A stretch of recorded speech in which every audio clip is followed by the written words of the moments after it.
Okay, hi guys. So big Ottoman cavalry update. I don't think I showed all this stuff previously. And then I wanted to talk about a video idea. So a history video idea. So I think I showed these guys already. The Ganulu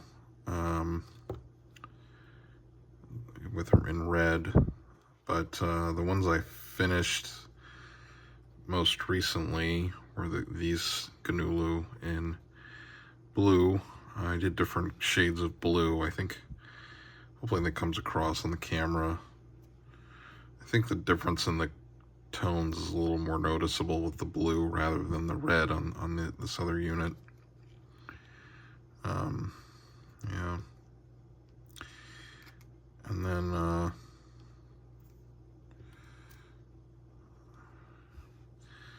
I finished this unit of Spahi with lances.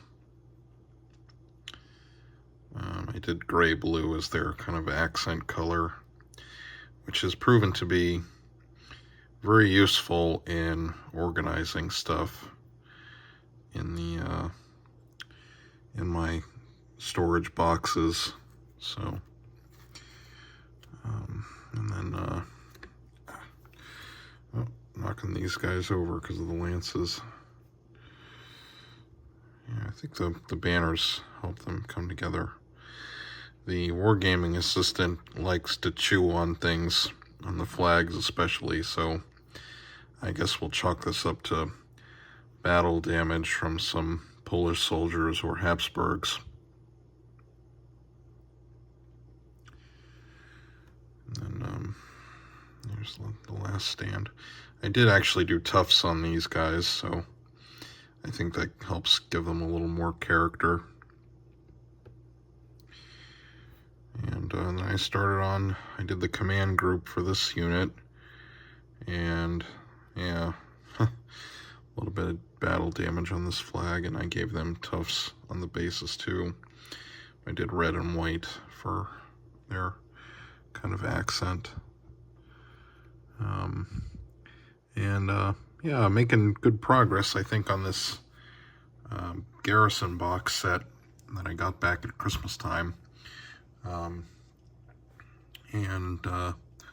Overall, I'm pretty impressed with myself with the amount I've been able to paint the last few months.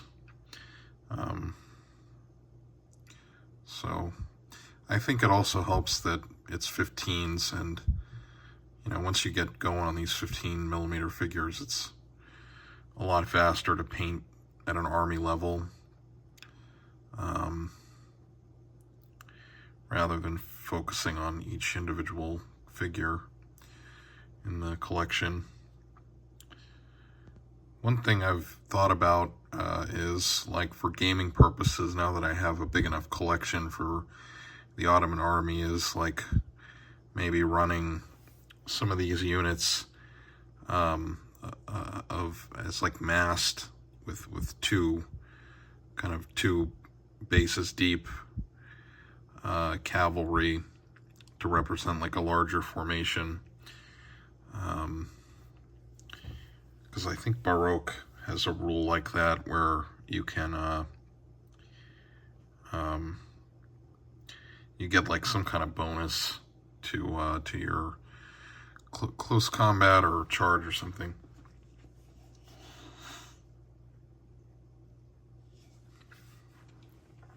But I have to look at that again. I will try to set up another Baroque game soon. One thing I kind of forgot is in Baroque, it's designed for you to have like two to three commands. So in the next game, I'll have to keep that in mind, because in the rule book it says, when you alternate turns, so like it gives an example, like player 1 activates his first command group on turn 1, and then when it comes back to player 1 at the beginning of the next turn, if he's the active player, then you're supposed to activate like another command group instead. And I only had one command group for each army because I was trying to just test the rules, so I'll have to make sure I do that next time, because it is more of like a mass battles type game. Now that I'm talking about it, another thing that just occurred to me, like just to try out the rules, is to maybe run with like, just take one base from each of these units for both armies, and, you know, just say it's like playing at a, what's the terminology for that?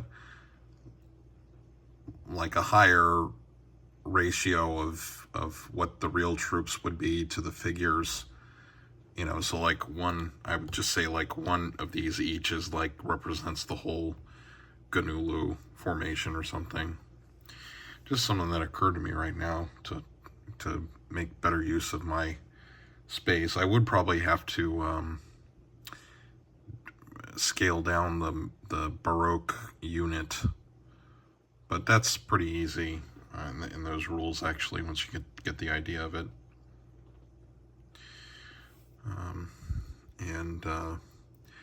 Yeah, so it's something to think about. But, you know, I'm pretty happy with how fast I've managed to paint this stuff, relatively speaking. I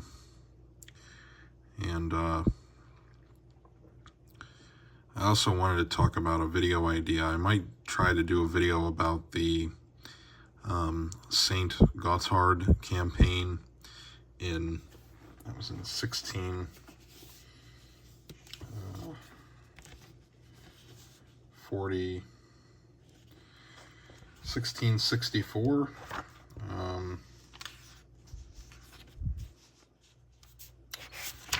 Yeah, but this was kind of a short war between the Ottomans and the Habsburgs. And it's interesting for a couple of reasons. One is that it's kind of the breakthrough of this Habsburg general, Raimondo Montecuccoli, I guess that's how you say it. And he was a major Habsburg military commander in the 17th century. Unfortunately, I don't think he's well recognized compared to like other famous commanders, like you know, like, yeah, I'm trying to think, like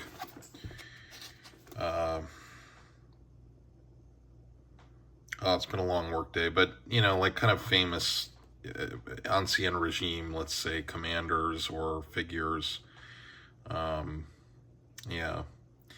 And there's actually a biography that came out about him recently, 2 years ago. Let's see if I can zoom out. Yeah. The Rise of the Military Entrepreneur. It doesn't, like, from the title you wouldn't think it was a biography, but it is. It's basically like a life and times of Montecuccoli, and it touches on a lot of themes in his life, you know, military knowledge, and like this major period of Habsburg military reform when they were the kind of the dominant power in Central Europe.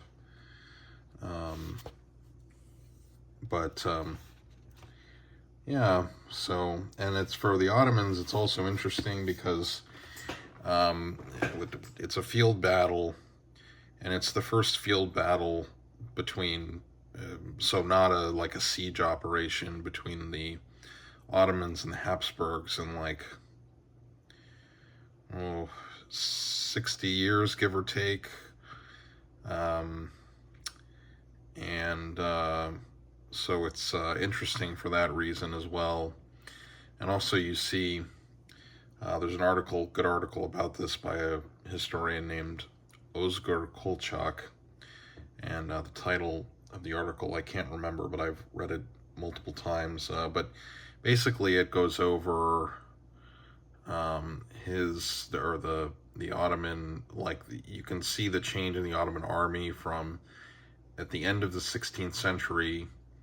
You have a big Janissary army that's used to be able to match the Habsburg troops, the Habsburg musket, pike and shot formations, so the Ottomans recruit more Janissaries during this major conflict in Hungary, which, make another tangent, is probably extremely important in European history and world history, but nobody really talks about it or is aware of it. Anyway, the Long Turkish War, from 1593 to 1591 to 1606.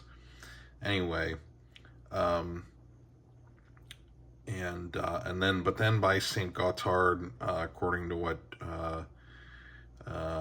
Professor Kolchak writes in his article, the Ottomans had kind of readjusted to something that was similar to what the Europeans were doing at that time, where you have basically recruiting, mercenary troops of musketeers. And in the Ottoman case, this wasn't done by like kind of independent aristocrats. It was done through like the normal channels of like Ottoman governors, but they just basically, paid for the armies themselves. So yeah, I might do a video about that. Maybe that'll be interesting. And I'm sure there's probably like some, one of those big name YouTube channels that's probably covered it, but yeah, I'll do it, and it'll be different because I'll be doing it and focusing on maybe different things. So yeah, that's what I've been thinking about and working on. Still looking at the Hotin War stuff. I am going to try to translate that section of Katip Çelebi that I discussed previously. If I can find the time, I'm adjusting to a new work schedule, so I have to, if I can get a day off where I can go to the coffee shop or sit at home and translate parts of that or all of it. I'll have to see when I can do that. So yeah, and